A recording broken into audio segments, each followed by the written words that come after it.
지금 추미애 법무부 장관이 윤석열 검찰총장을 공격하는 근거는 옥중에 있는 김봉현 전 스타모빌리티 회장의 편지입니다. 자, 김봉현 전 회장은 지금 1조 6천억 원대의 피해를 낸 라임 사태의 몸통으로 지목되는 사람입니다. 범죄 혐의자입니다. 그런데 이 김봉현의 말만 듣고 추미애 법무부 장관은 이것을 거의 기정사실화한 듯한 발언을 국정감사장에서 했습니다. 그러면서 여기에 가담한 검사 비위를 제대로 수사하지 않았다는 이유로 윤석열 검찰총장의 수사지휘권을 박탈했습니다. 그런데 시간이 흐르면서 이 김봉현의 옥중 편지의 진실이 드러나기 시작했습니다. 물론 아직 예단하기는 이릅니다. 그러나 적어도 김봉현이 주장하는 그 지난해 7월의 술자리, 검사 3명이 있었다는 그 술자리의 진실은 조금씩 밝혀지고 있습니다. 자, 김봉현의 주장에 따르면 모두 7명이 이 룸살롱 접대 술자리에 있었다고 합니다. 그런데 이 술자리에 있었다는 사람들이 모두 검사는 없었다, 검사가 있었다는 기억이 없다고 진술하고 있습니다. 조선일보가 추적 보도를 했습니다. 그랬더니 김봉현 회장이 주장한 이 현장의 7명 모두 부인하고 있습니다. 자, 이것이 사실로 드러난다면 추미애 법무부 장관은 그야말로 바보가 되는 겁니다. 신뢰성이 떨어지는 이런 범죄 혐의자의 말만 믿고 수사 지휘권까지 발동하고 지금 검찰을, 이 범죄인을 수사하는 검찰을 범죄인처럼 만든 겁니다. 뿐만 아니라 이번에 거론된 검사들 명예훼손 소송을 하고 직권남용 소송을 한다면 추미애 장관은 아주 곤혹스러운 입장에 빠질 것으로 보입니다. 조선일보의 충격적인 보도, 자, 현장에 있었던 사람들은 누구이며 그들은 무슨 말을 하고 있는 걸까요? 자, 김봉현 전 스타모빌리티 회장이 최근 2차례의 옥중 편지에서 라임 수사가 시작되기도 전인 지난해 7월 서울 강남구 F룸살롱에서 현직 검사 3명에게 1,000만 원어치 술 접대를 했다고 주장했습니다. 김봉현은 접대 당시 자신과 검찰 출신 정관 A 변호사 그리고 검사 3명, 동향 친구인 김모 전 청와대 행정관, 이종필 전 라임 부사장 등 모두 7명이 있었다고 주장합니다. 자, 같은 F룸 사롱에서 김 씨가 김 전 행정관을 통해 금감원 검사역으로부터 금감원의 라임 검사 계획서를 입수한 2019년 8월 술자리와는 다른 술자리입니다. 지금 김봉현은 7월이라고 하는데 7월 어느 날인지는 특정하지 않고 있습니다. 지금 거론된 3명의 검사는 자, 그날이 며칠인지 말해보면 알리바이를 이야기하겠다고 합니다. 그렇지만 날짜를 지정하지도 못하고 있습니다. 왜 그럴까요? 자, 이 자리에 있었다고 지목된 사람들은 조선일보의 취재 결과 사실과 다르다고 말합니다. 자, 7명이 있었는데 김봉현 1명만 빼고 나머지 6명, 김봉현의 주장에 대해서 신뢰성이 없다고 말하고 있는 겁니다. 자, 조선일보의 취재에 따르면 이 김봉현은 법무부 감찰조사에서 내가 검사들을 접대하는 자리로 당시 옆방에 있던 이 전 부사장과 김 전 행정관을 불러 인사를 시켰다. 김 전 행정관은 검사들과 명함을 교환했다. 이 전 부사장은 라임 펀드를 기획한 인물로 검사들에게 소개했다. 이런 취지로 진술했다고 합니다. 이게 사실일까요? 자, 나머지 6명, 7명 중에서 김봉현을 제외한 6명은 부인하고 있습니다. A 변호사는 분명히 이야기합니다. 김 씨와 술자리를 한 적은 있지만 현직 검사들을 소개하는 술자리가 없었다. 김 씨가 지목한 3명의 검사 역시 술 접대는 사실 무근이라고 주장합니다. 당연히 그렇겠죠. 자, 그러면 김봉현 씨 측 인물로 볼 수 있는 이 이종필 전 부사장과 김모 전 청와대 행정관은 어떨까요? 역시 그렇습니다. 이종필 전 부사장은 최근 법무부 감찰조사에서 작년 7월 김봉현과 몇 번의 술자리를 한 적이 있지만 그 자리에 검사들이 있었는지는 모르겠다고 진술한 것으로 알려졌다. 이렇게 조선일보는 보도했습니다. 자, 1심 재판에서 김 전 행정관을 대리한 변호사 역시 김 전 행정관이 그런 술자리가 있었다고 이야기한 적이 없다고 말했습니다. 김 전 행정관은 검찰 수사 과정에서도 검사와 술을 마셨다 이런 진술을 한 적이 없고 압수수색에서도 김 전 행정관이 받았다는 현직 검사 명함은 나오지 않았다고 합니다. 대신 김봉현과 이 김모 전 청와대 행정관의 룸살롱 술자리는 이미 법원 판결에도 나옵니다. 650만 원어치 술을 먹었다고 합니다. 그 자리에 금감원에 근무하는 검사역으로 보이는 후배들을 불러서 라임 검사 보고서를 넘겨줬다고 합니다. 범죄입니다. 자, 그런데 왜 그러면 김봉현은 이렇게 물고 늘어졌을까요? 뻔합니다. 금융사기범들이 흔히 쓰는 수법이라고 말합니다. 물론 김봉현의 말이 맞는지 아닌지는 좀 더 수사해봐야겠지만 적어도 조선일보 취재에 따르면 김봉현이 주장한 7명, 그 중에서 김봉현을 제외한 나머지 전원이 검사가 없었다, 검사가 있었는지 모르겠다 이렇게 진술하고 있는 겁니다. 그렇다면 이 김봉현의 일방적인 옥중 편지 주장을 가지고 추미애 장관이 칼춤 추듯이 라임 수사를 지휘하고 있는, 사실상 지휘하고 있는 것은 뭘까요? 특정 사건에 법무부 장관이 이렇게 개입하는 것을 본 적이 있습니까? 저는 없는 것 같습니다. 추미애만이 지금 이렇게 직접적으로 검찰총장의 권한을 개입하고 있는 겁니다. 이거는 법에 위반되는 것입니다. 자, 김봉현이 주장하는 검사 접대 술자리는 당일 김 전 행정관과 이 전 부사장이 모두 F룸살롱에 있었는지 여부도 불분명합니다. 김봉현은 작년 7월 F룸살롱에서 가졌던 몇 차례의 술자리와 등장인물들을 하나로 합쳐 진술한 것 아니냐, 이런 의혹도 제기된다고 조선일보는 진단합니다. 자, 현재 김봉현은 술자리 날짜를 특정하지 않고 있습니다. 기억이 안 난다고 합니다. 그런데 접대 의혹을 받은 현직 검사들은 여기에 반발합니다. 날짜를 대면 우리 어디에서 뭐 했는지 다 말할 수 있다는 겁니다. 자, 나머지 사람들은 A 변호사가 당시 술자리에서 추후 라임 수사팀에 합류할 검사들이라며 검사들을 속였다는 김씨 주장에 의문을 제기한다고 합니다. 왜? 라임 사태 관련 첫 번째 언론 보도는 작년 7월 22일이었다고 합니다. 금감원 조사는 그로부터 한 달 뒤인 8월 20일쯤 시작됐는데 어떻게 김봉현이 미리 알고 검사를 불러서 앞으로 이런 수사가 될 거니 접대했다? 이것은 상당히 현실성이 없는 주장입니다. 자, 수사팀 검사를 김봉현이 조직합니까? A 변호사가 미리 알 수가 있습니까? 심지어 이 라임 사태의 경우에는 원래 서울 남부지검에서 수사를 해왔는데 그 과정에서 윤석열 총장의 검사 정원까지도 제대로 되지 않았습니다. 뿐만 아니라 이런 전후 사정을 보면 추미애 법무부 장관이 이 서울 남부지검의 정권범죄 합동수사단을 해제하고 이 사건을 오히려 활발하게 수사하는 것을 막지 않았다는 그런 의혹까지 제기되고 있습니다. 이런 와중에 김봉현이 어떻게 알고 라임 사태를 수사할 예정인 검사들을 지목해서 술자리를 가지고 그 중에 한 명이 라임 사태, 라임 수사 팀장? 자, 이런 진술을 어디까지 믿어야 할까요? 지금 A 변호사는 검사들이 수사하면 이거 바로 나온다고 자신하고 있습니다.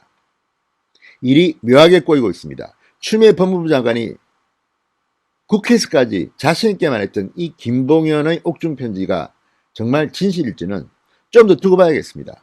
물론 단정적으로 조선일보 취재 보도만 가지고 김봉현이 완전한 거짓말을 했다고 단정하기는 힘듭니다. 그렇긴 하지만 지금까지 드러나는 퍼즐을 맞춰보면 거짓말일 가능성이 훨씬 높습니다. 이 거짓말을 바탕으로 추미애 법무부 장관이 그렇게 자신있게 수사지휘권까지 발동했다는 것은 이해가 안 갑니다. 자, 법무부 장관의 수사지휘권 발동, 헌정 사상 3번 있었습니다. 그 중에 2번을 추미애가 했습니다. 첫 번째는 천정배 장관이 한 건데 그거는 이것과는 전혀 성질이 다릅니다.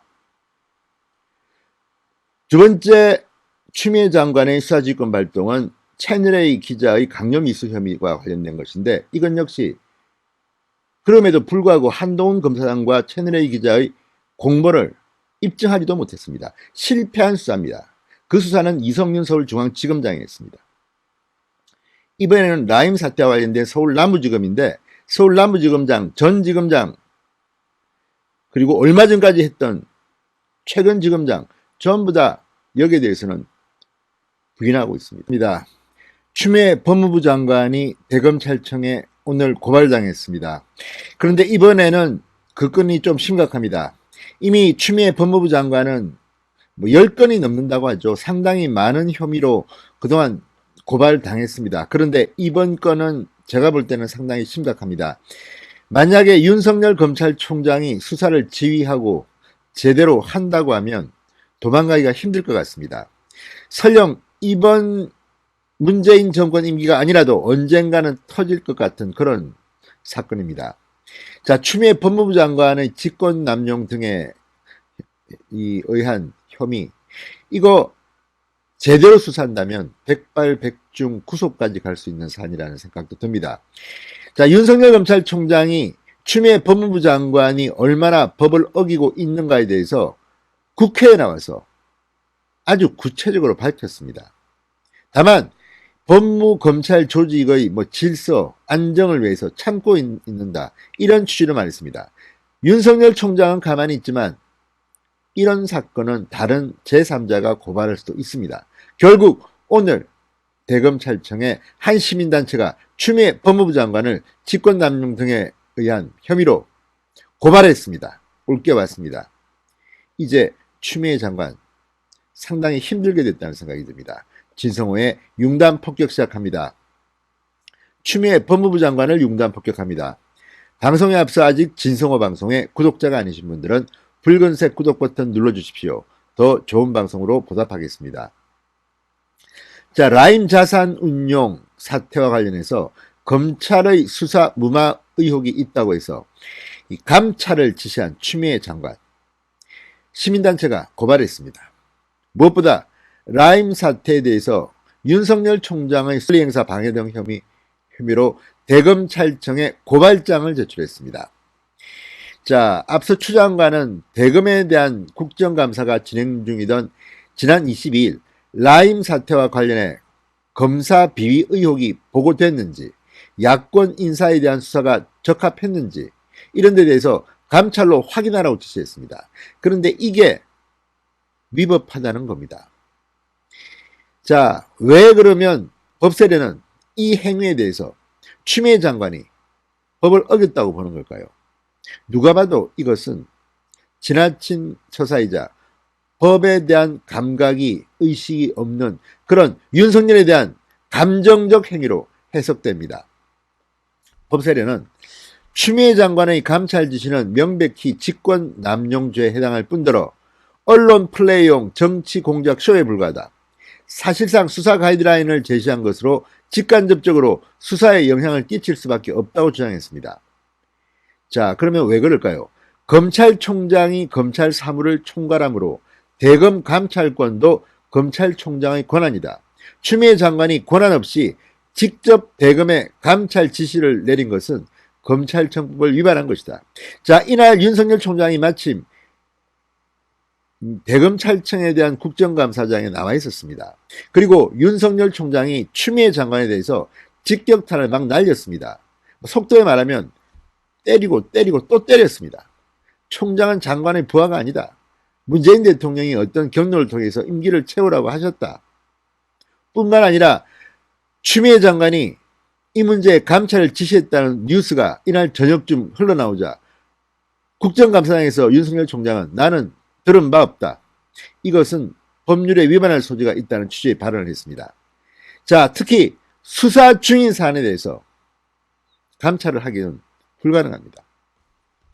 법세례는 추미애 장관의 막가파식 수사지휘권 발동과 감찰권 오남용은 나날이 위험 수준을 넘어서고 있다. 사기꾼의 거짓말을 활용해 정치 공작을 벌이고 있다는 점에서 매우 심각한 상황이다. 이렇게 덧붙였습니다. 자, 윤석열 총장이 그날 국정감사장에서 직접 이 문제에 대해서 거론했습니다. 상당히 불쾌했을 겁니다. 총장은 국회에 나와서 국정감사를 받고 있는데 윤 총장의 말을 듣다가 추미애 장관이 감정을 제어하지 못했는지 아무튼 이런 지시를 내린 겁니다. 윤 총장의 그날 말을 들어보겠습니다. 일선 검찰청에 대한 감사는 수사나 소추에 관여하는 목적으로는 할 수 없게 돼 있다. 서울 남부지검에서 라임 자산운용 사태 관련 수사가 박진감 있게 진행되고 있어 수사나 소추에 관여하는 것으로 보일 우려가 많이 있다. 이렇게 말했습니다. 윤석열 총장의 말처럼 지금 서울 남부지검은 이 수사를 하고 있습니다. 게다가 서울 남부지검장 박순철 남부지검장 추미애 장관이 지난 8월 임명한 사람입니다. 그런 사람이 지금 추미애 장관의 말이 말도 안 된다고 항명을 하고 사표를 내고 나갔습니다. 후임 인사를 임명했지만 지금 남부지검은 이 수사를 하고 있습니다. 그럼에도 불구하고 추미애 장관이 이런 지시를 왜 내렸겠습니까? 윤석열을 겨냥한 겁니다. 오늘도 추미애 장관은 국정감사장에 나와서 윤석열 총장과 관련해서 언론 사주와 만난 것도 감찰하겠다, 뭐도 감찰하겠다, 개인을 향한 감찰을 여러 차례 이야기했습니다. 자, 이런 식이 된다면 검찰이 어떻게 활동할 수 있겠습니까? 분명한 뭐가 있는 것도 아니고 이런 식으로 윤석열이 마음에 들지 않는다고 해서 민주당과 추미애 참으로 한심합니다. 오늘도 국정감사장에서 민주당 의원들, 범여권 의원들은 입에 담기 힘든 험담을 했습니다. 왜 그랬겠습니까? 그만큼 윤석열이 무서운가 봅니다. 그렇지만 법은 지켜야 합니다. 자, 22일 윤석열 총장이 국정감사장에서 야성을 발휘해서 추미애 장관을 맹공하던 그날 그 말을 듣다가 추미애 장관이 감정적 컨트롤이 잘 안 됐는지는 모르겠으나 감찰을 지시했습니다. 이거 참으로 문제가 심각합니다. 무엇보다도 검사 비위 의혹 또 야권 인사에 대한 수사가 잘 되고 있는지 이 문제를 이런 식으로 한다면 이거야말로 법무부 장관이 검찰을 정치의 신여, 권력의 개로 만드는 그런 행위로 해석할 수도 있는 대목입니다. 아무튼 지금 추미애 장관이 평정심을 잃은 것 같습니다. 그러나 이번 건은 좀 심각합니다. 지금 추미애 장관이 했던 일련의 행동들은 수사를 한다면 직권남용죄로 기소되고 법원에서도 사법 처리될 수 있습니다. 구속될 수도 있습니다. 오늘도 조윤선 등등이 과거 박근혜 정부의 사람들이 세월호 수사 방해니 뭐니 해서 검찰이 실형을 구형했습니다. 같은 논리로라면 추미애 장관 정권이 바뀌면 라임 사태 수사 방해 이 의혹으로 법정에 설 수 있습니다. 오늘 시민단체의 고발은 아무것도 아닙니다. 두고 보십시오. 추미애 장관이 했던 일련의 행동들은 분명히 법의 심판을 받을 가능성이 대단히 농후합니다. 또 전제가 있습니다. 다음 정권에서는 누군가가 하겠지만 이번 정권에서도 가능합니다. 왜? 일단 법세련이 오늘 대검찰청에 추미애를 고발했습니다. 윤석열 총장이 직접 국정감사에서 발언까지 했습니다. 그렇다면 윤석열 총장이 마음만 먹으면 추미애 사건, 이 직권남용의 사건을 수사 배당을 하면 됩니다. 추미애 장관이 윤석열 총장한테